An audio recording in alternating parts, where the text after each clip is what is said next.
Assalamualaikum warahmatullahi wabarakatuh. Perkenalkan, nama saya Ahmad Farid dari kelas AKSC 2 dengan nomor NIM 21050460097. Di sini saya akan memenuhi salah satu tugas mata kuliah saya, yaitu manajemen keuangan, dengan dosen pengempu Ibu Tri Widya Stuti Ningsi, Magister Akuntansi. Di sini saya akan menjelaskan salah satu materi manajemen keuangan yang berjudul pasar dan institusi keuangan. Salah satu contoh dari pasar dan institusi keuangan yaitu pasar modal.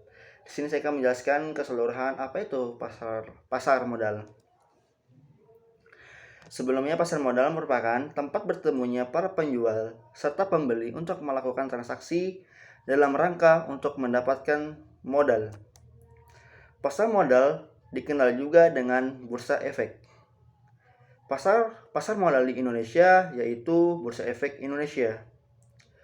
Produknya itu sama dengan instrumen pasar modal. Macam-macam instrumen pasar modal. Macam-macam instrumen pasar modal itu terbagi menjadi dua. Yang pertama yaitu saham. Saham merupakan surat berharga yang bersifat kepemilikan. Maksudnya yaitu si pemilik saham merupakan pemilik perusahaan. Jadi semakin besar kepemilikan saham, maka semakin besar pula kekuasaan di perusahaan tersebut. Keuntungan yang diperoleh dari saham disebut dividen. Jenis-jenis saham. Yang pertama dilihat dari segi hak tagih.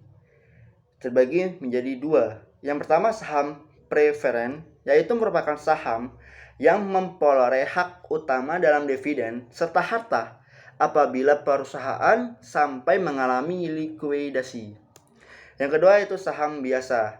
Saham biasa merupakan yaitu hak untuk memperoleh dividen akan dipenuhi setelah saham preferen. Yang kedua dilihat dari segi cara peralihan. Yang pertama saham atas unjuk, yaitu tidak tertulis nama pemilik dalam saham tersebut sehingga mudah untuk dialihkan atau dijual kepada pihak lain. Yang kedua itu saham atas nama. Di dalamnya saham tertulis nama pemilik saham tersebut dan untuk dialihkan kepada pihak lain.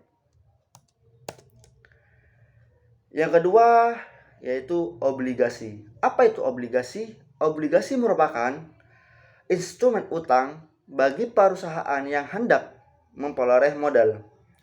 Obligasi ini berbeda dengan saham. Obligasi ini tidak mempunyai hak terhadap manajemen serta kekayaan perusahaan. Yang maksudnya yaitu perusahaan yang mengeluarkan obligasi hanya mengakui mempunyai utang kepada si pemegang obligasi sebesar jumlah obligasi yang dimilikinya. Keuntungan dari membeli obligasi ini disebut dengan kupon. Jenis-jenis obligasi yang pertama dilihat dari segi peralihan. Ada obligasi atas unjuk, yaitu tidak tertulis nama, serta obligasi atas nama, yaitu tertulis nama pemilik. Yang kedua dari segi jaminan yang diberikan atau hak klaim. Yang pertama itu obligasi dengan jaminan, yang kedua obligasi tanpa jaminan. Yang ketiga dilihat dari segi penetapan serta pembayaran bunga dan pokok. Yang pertama obligasi dengan bunga tetap, yang kedua obligasi dengan bunga tidak tetap, serta yang terakhir obligasi tanpa bunga, yaitu selisih antara nilai pembelian serta pada saat jatuh tempo. Yang keempat dari segi penerbit, yaitu obligasi oleh pemerintah serta obligasi oleh swasta. Dan yang terakhir dari segi jatuh tempo, yaitu yang pertama obligasi jangka pendek, yaitu kurang lebih dari 1 tahun. Yang kedua obligasi jangka menengah, di antara 1-5 tahun, serta obligasi jangka panjang lebih dari 5 tahun. Para pemain di pasar modal. Para pemain di pasar modal ini bermacam-macam loh. Yang pertama ada emiten. Emiten merupakan kegiatan perusahaan yang melakukan penjualan surat-surat berharga yang disebut emisi. Sedangkan perusahaan yang melakukan kegiatan tersebut disebut emiten.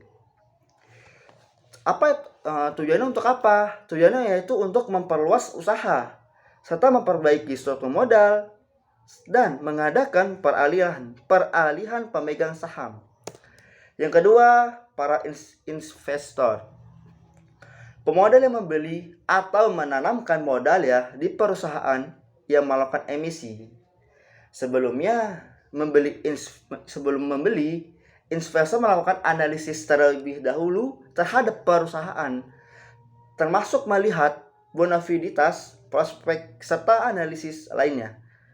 Dengan tujuannya yaitu untuk memperoleh keuntungan, memperoleh dividen, serta kepemilikan perusahaan, dan yang terakhir berdagang, yaitu menjual kembali sahamnya. Yang ketiga yaitu lembaga penunjang mekanisme pasar modal. Yang pertama ada underwriter, yaitu penjamin emisi. Yang kedua, pialang atau perantara pedagang efek. Yang ketiga, dealer. Dan yang keempat, guarantor, yaitu lembaga penanggung.